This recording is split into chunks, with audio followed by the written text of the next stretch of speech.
नाज़रीन, खबरें अब तफसील से। वज़ीर आज़म नरेंद्र मोदी फ्रांस के 2 रोज़ा दौरे पर हैं।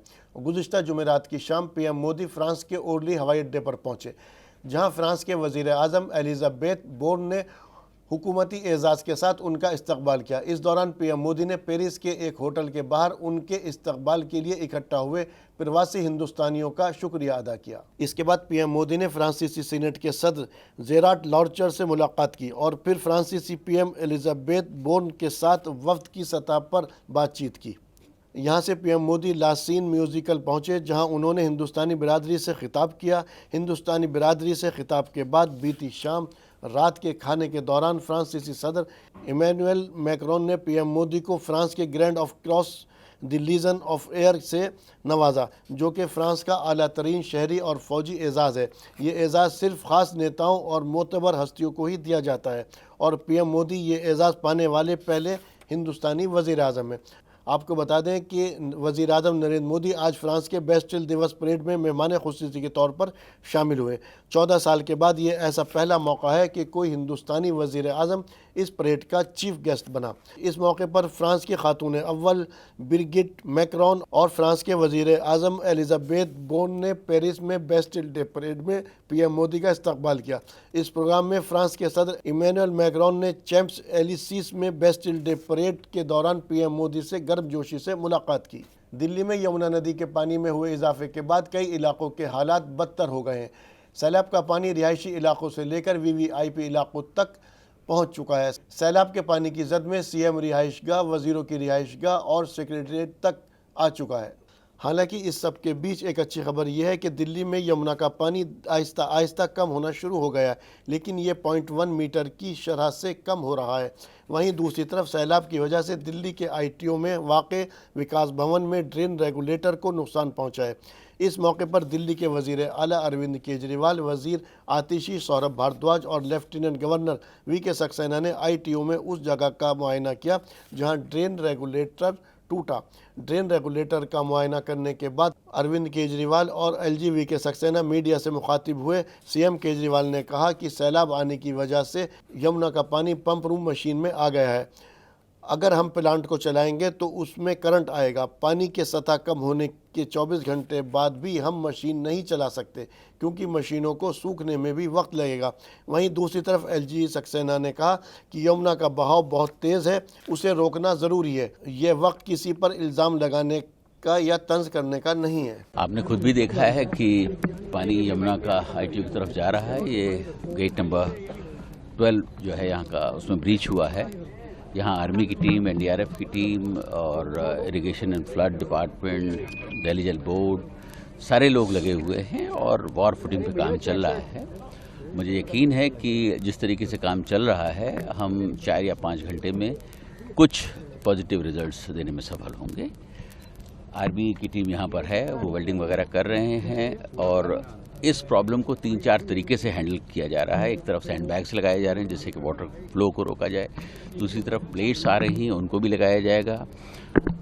पत्थरों को लाया जा रहा है, उससे एम्बैंकमेंट्स बनाए जाएंगे और आर्मी अपना काम कर रही है, जो गेट्स बना रही है और उनको लगाएगी। तो मैं समझता हूँ कि जिस तरीके से यहाँ काम हो रहा है, हम इस प्रॉब्लम को सॉल्व करने में सफल होंगे।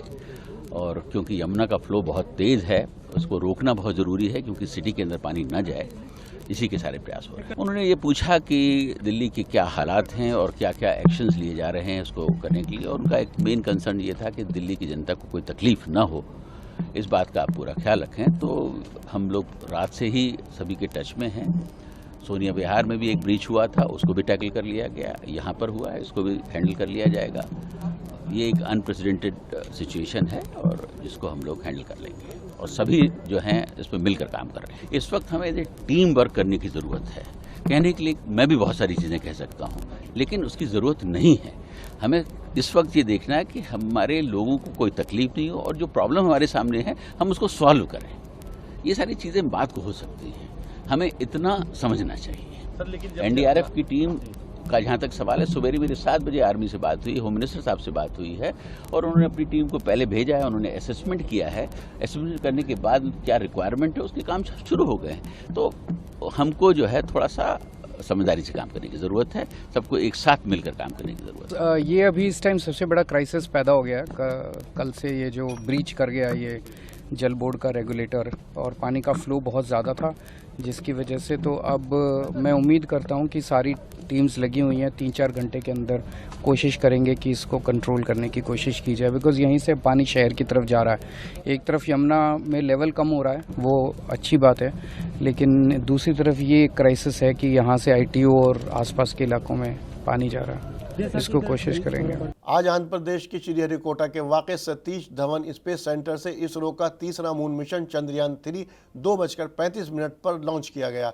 इस तारीखी लम्हे के गवाह मरकजी वजीर जितेंद्र सिंह और इसरो के साबिक सरबराह के सिवान भी रहे। सारे जहां की नज़रें इस मिशन पर टिकी हुई हैं। इसरो चंद्रयान 3 की कामयाबी के साथ अमेरिका, चीन और साबिक सोवियत यूनियन के बाद हिंदुस्तान चांद पर सॉफ्ट लैंडिंग में महारत हासिल करने वाला चौथा मुल्क बन जाएगा। आपको बता दें कि इसरो ने चंद्रयान 2 की नाकामयाबी को देखते हुए इस बार चंद्रयान 3 में काफ़ी तकनीकी सुधार किए हैं।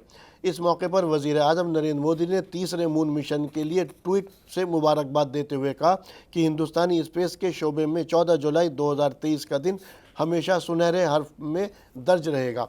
यह मुल्क की उम्मीदों और ख्वाबों को मज़ीद आगे लेकर जाएगा। स्पेस में चंद्रयान 3 की कामयाबी के साथ दाखिल होने के बाद इसरो चीफ एस सोमनाथ ने अपना बयान जारी किया।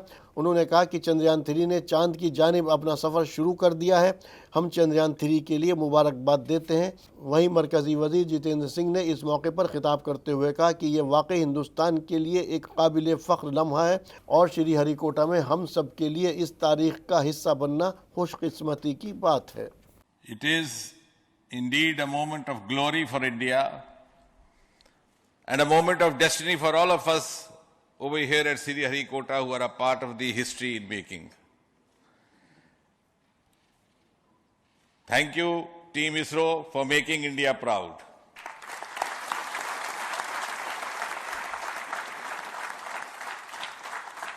And thank you, Honorable PM Narendra Modi ji, for having made this possible by unlocking the gates of Sriharikota and enabling the India's space sector. You would recall, Honorable Prime Minister had very recently said, sky is not the limit. And living by his words, I think the Chandrayaan today has gone beyond the limits of sky to discover the unexplored horizons of the universe beyond. Chandrayaan 3 has started its journey towards moon. Our dear LVM-3 has already put Chandrayaan 3 craft into the precise orbit around Earth. 170 by 36,500 kilometers was its intended target orbit, and it is precisely there now. And let us wish all the best for the Chandrayaan 3 craft to make its further orbit racing maneuvers and travel towards moon in the coming days. So let me wish all the very best to Chandrayaan 3 for its further journey towards moon. Before that, let me introduce the team behind this mission, the mission director, Mr. Mohan Kumar, and also the project director of LVM-3, and we have also the mission director for the Chandrayaan 3 craft, the project director of Chandrayaan 3, Veera Muthuvel. So over to them. BJP के कौमी सदर JP Nadda आज हिमाचल प्रदेश पहुंचे, जहां JP Nadda ने कुल्लू और मंडी में सैलाब मुतासिर इलाकों का दौरा किया। इस दौरान उन्होंने अफसरानों से राहत के कामों का जायजा लिया। मंडी के NHAI प्रोजेक्ट डायरेक्टर और शिमला के NHI शिमला रीजनल ऑफिसर ने बीजेपी के कौमी सदर जेपी नड्डा को सैलाब की वजह से कुल्लू और मंडी में कौमी शाहराह को होने वाले भारी नुकसान की सूरत हाल से आगाह किया। इस दौरान उनके साथ मरकजी वजीर अनुराग ठाकुर और साबिक वजीर आला जयराम ठाकुर भी मौजूद रहे। जेपी नड्डा ने सैलाब मुतासिर लोगों से मुलाकात की। सैलाब मुतासिर इलाकों का जायजा लेने के बाद जेपी नड्डा ने हिमाचल प्रदेश में हुए नुकसान को लेकर मीडिया से बातचीत की। आज मैं हमारे प्रदेश के विपक्ष के नेता श्री जयराम ठाकुर और हमारे केंद्रीय मंत्री श्री अनुराग ठाकुर और प्रदेश अध्यक्ष के साथ ये जो आपदा में जो प्रभावित स्थान हैं उनके भ्रमण के उनको देखने के लिए, उनका निरीक्षण करने के लिए और वहाँ कितना नुकसान हुआ है इस बात को जानने के लिए हम सब लोग आए हैं। सबसे पहले तो मैं अपनी ओर से और अपनी पार्टी की ओर से हिमाचल की जनता को और मुख्यमंत्री जी को ये विश्वास दिलाना चाहता हूं कि केंद्र सरकार आदरणीय मोदी जी के नेतृत्व में इस आपदा से ये जो नुकसान हुआ है, जान माल का भी नुकसान हुआ, और जिस तरीके से ये आपदा आई, इस दुख भरी घड़ी में हम सब लोग प्रदेशवासियों के साथ खड़े हैं, प्रदेशवासियों के लिए खड़े हैं। जहां तक राहत कार्य का सवाल है, राहत कार्य के लिए जो हमको एनडीआरएफ को भेजना था, लगभग 13 टीम एनडीआरएफ की आई हुई हैं, वह जान की रक्षा के लिए लगी हुई हैं, और उसी तरीके से एसडीआरएफ भी यहां पूरी तत्परता से लगी हुई है। आर्थिक दृष्टि से जो केंद्र से मदद की बात कही गई है, वह केंद्र की मदद निश्चित रूप से उनको मिलेगी। आदरणीय प्रधानमंत्री मोदी जी की तरफ से मैं विश्वास दिलाता हूं कि जो कुछ भी आर्थिक दृष्टि से राहत के लिए और पुनर्वास के लिए जो आवश्यक होगा, वह केंद्र सरकार निश्चित रूप से यहां पर उसको प्रदान करेगी।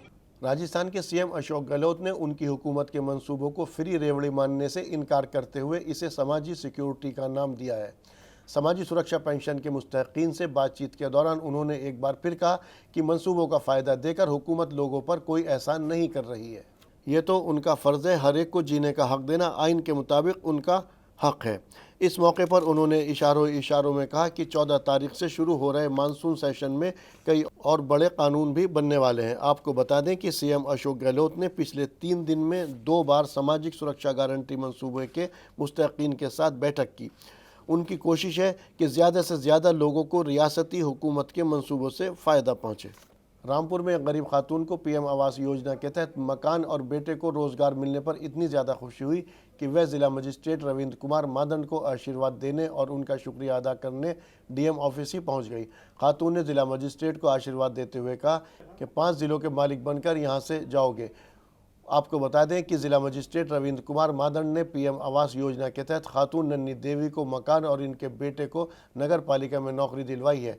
ज़िला मजिस्ट्रेट रविंद्र कुमार मादंड ने बताया कि नन्ही देवी के शौहर बीमार रहते हैं। खातून ने जनता दरबार में मदद की गुहार लगाई थी।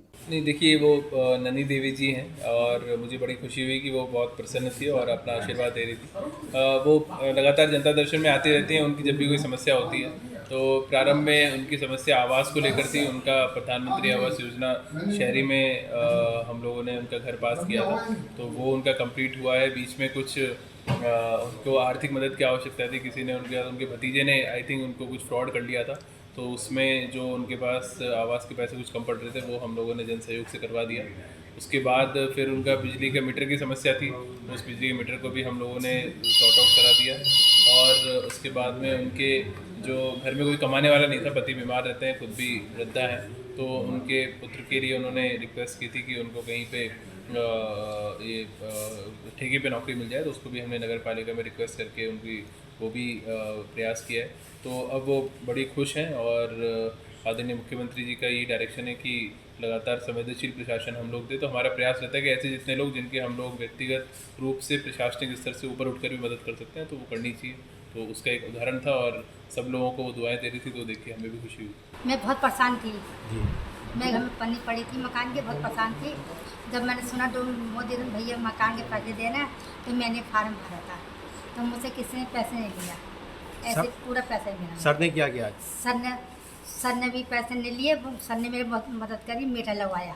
मैं मीट लेके आई थी, मेरा साथ देंगे थी सर। मैं भाई मानती हूँ, सर नहीं मानती हूँ। मेरे भाई हैं, बड़े हैं, मेरे परिवार में कोई नहीं, छोटे हैं नहीं, मेरे भाई हैं, मैं भाई मानती हूँ। ये अपनी उम्र कम मेरे बहुत साथ दिया सब ने मेरा। तो किस तरीके से जो है जो आपकी मदद की हो, किस तरीके से क्या क्या किया बताइए। मैं घर में अंधेरा था साहब, मैंने इनसे कहा मेरा मीटर नहीं है, तो मेरे मीटर लगवाया सर ने। पैसे बचे वो उन्हें वापस ला के दिए, नहीं लिए उन्हें वापस कर दिए सर ने। नौकरी भी लगवाई किसी की? अब मैंने सर से कही, सर वैसा कोई काम हो तो मुझे बता दो, तो सर ने कही आपकी नौकरी लगवा दो। तो मैं कि सर मेरी नौकरी नहीं है, तब देखा जाएगा, मेरे लड़कियों को लगवा दो आप।